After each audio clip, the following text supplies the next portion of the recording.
Okay, I thought I'd try my hand at a video today. I did try and do one on the weekend, but it's rather crook, and I realised when I had a look at it today that I basically just look like a mad woman. All I need is my little tinfoil hat, but good old brain fog does it to me every time.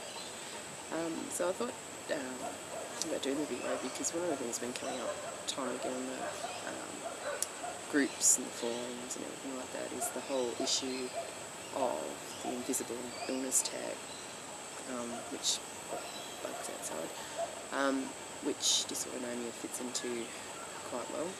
90% of the time we don't show any symptoms, not visible symptoms, visible to other people. And I think that also dysautonomia fits in well because it's not only the symptoms that are invisible to others, for the most part. The other thing is that no one's ever heard of it.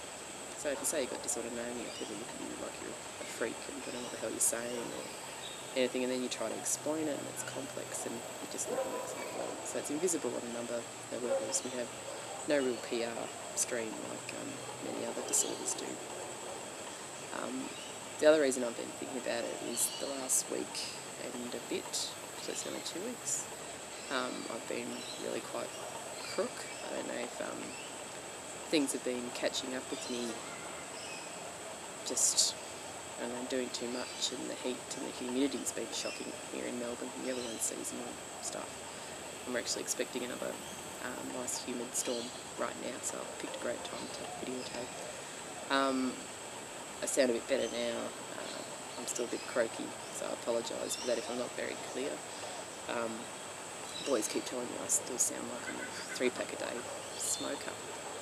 But one of the things my husband actually said to me on the weekend was, you should take a photo because you actually look sick for once. And it just brought it all to mind, really. I know when I do get sicker than normal, like with getting a bug on top of everything else on the weekend, my symptoms become more prominent, I get more sick. I actually have, can't see it as well today, or quite a bit better today, but the left side of my face actually droops right down. I'm not quite sure why that happens, whether it's a blood supply issue or what, but particularly my eyeball droops right down, and now the kookaburras are starting, fantastic. And my eldest son loves calling it stroke face, and he says when I have stroke face that he knows that I'm actually really ill. I'm lucky in some respects in that my family and friends in general are pretty good about it, and they know that I'm sick and they don't question it or anything. But I know for a lot of people around the world that they have a lot of people in their lives who don't either believe they're sick or don't believe how sick they are, and it's difficult because even just sitting here, like I am feeling a bit better today, but you can't see the fact, or you can't transmit the fact that I'm feeling exceedingly nauseous and have a puke bag on hand, just in case he's hoping I don't puke on camera. Also, just the fact that my blood pressure's all over the place. Blood pressure's up and then down and up and down and up and down, and quite rapid extremes and fluctuations, and I can feel it within my body, which is a gross feeling, and most people with dysautonomia know that feeling. Just the whole heat thing and just the works, basically, all the normal stuff. But you can't see any of that, so even on the days where I can function a bit and can go out, all that stuff's still going on and people simply can't see it. The other thing I often think is that when I am super sick, I don't go out. I don't see anyone, I don't go out to dinner, I don't really see the world, so I usually hide in bed and just sit there and try not to pass out or puke or fall over or all the other wonderful things that happen to us. And I really don't like people seeing me when I'm really crook either. And I think that's half the problem, is that we only get really, unless we're having a really, really bad patch, we only get small windows where we look really physically sick. We might look a bit pasty or a bit tired, but that's about it. And we generally tend to hide ourselves away when that happens. I know for me, part of it is the whole vanity issue. No one wants to be seen, no girl wants to be seen when she's looking like crap. Part of it is that I know in my family, not exactly immediate families, they're not like husband, kids, the dogs, because they're used to all of it now, but extended family really don't cope well seeing me sick. So if they're around, like they're visiting and I'm having a really bad time, they get very stressed about it and can't cope. And I find what little energy I do have, I spend trying to console them and make them feel better, which is just ridiculous. And I'm actually quite over it now, and I would rather hide away or not have visitors and not see people rather than having to spend a little bit of the energy that I do have making other people feel better about me being sick. So it doesn't change my being sick. So I tend to hide it away, and even the times you go out, I think it confuses people because they think, oh, you know, she looks really well and all that kind of stuff. And the reality is, on a good day I can function quite well for a few hours, but people don't see the before and the after. They might see towards the end of the night where you get a bit slurry or a bit confused or whatever because the brain fog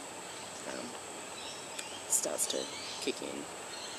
But I was thinking actually about a few weeks back I actually went and had a lunch with some other girls here in Melbourne who all have different forms of dysautonomia, and put the photos up, and everyone said, oh, you know, you all look fabulous, no one looks sick, and you know, who would believe you're sick? And the reality is we did look fine, you know. But those photos didn't show things like, I know for me personally, that morning I had my shower, lay down on the tiles to recover from the shower, did my hair, lay down again to recover from that, and then things like the car ride in where I was trying not to throw up in the car and holding onto a puke bag, and then once I got there actually trying to eat, but my hands were so shaky I could barely pick up the fork. And then, I mean, it was a great day, don't get me wrong, and well worth it, but even afterwards it was 3 days later before I could even lift my hands above my head enough to wash my hair. So for that brief little minute, yeah, we looked fantastic, but it's that before and after, and the during as well. I know towards the end of the day I was starting to slur my words and stumble and things like that as well. And I think that's where it becomes quite confusing for people to understand exactly what's going on for us. Because we hide away the sick, we get really, really good at covering it up. I know I do, I can fudge my way through a lot of things. And part of that is I'm really sick of being the sick girl everywhere I go. It's been a lot of years now. 2006 was when I first got sick. So I'm pretty much over being the sick girl. It's quite disempowering in many ways, so I find myself hiding it even when I go to friends' houses, or you know, I go to dinner, or I go to the kids' sporting matches on occasion, or whatever, because I just really don't want to discuss it, and I don't want to be the sick girl. And so it's sort of that double-edged sword of, you know, you want people to believe you're ill when you have an illness that rarely has any visible symptoms, but at the same time, you don't want people to see you sick. So I'm not quite sure what the balance is with that yet. But I think I'm getting better at it, and I think I'm less concerned now with what people think with regards to me looking like crap, because it just is sometimes.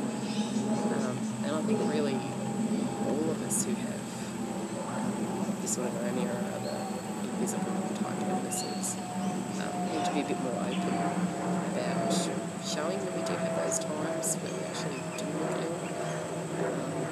It's a hard one. It's a very personal thing as well. It's something I still struggle with even now. Oh, these bugs are getting bad and the storm's coming. Fantastic. But I think it's one of the difficulties with the invisible illness issue is that, you know, regardless of what anyone else sees, you're still sick, and it's quite disempowering for other people to try and negate what you were going through. Illness itself is difficult at any time, and what you need is support, and not everyone can get that, unfortunately. I really feel sorry for people who have truly negative people in their lives. So yeah, so I guess the whole invisible illness issue is something I'm still struggling with quite a bit. and now the brain fog's kicked in well and truly. Lost my train of thought, which isn't unusual at the moment. So I'm going to leave it at that. I might put up my earlier attempted video for a good laugh for everyone. That was about invisible illnesses too. I think it was just a study in insanity and brain fog. So I'll see how we go, but thank you for watching. Bye.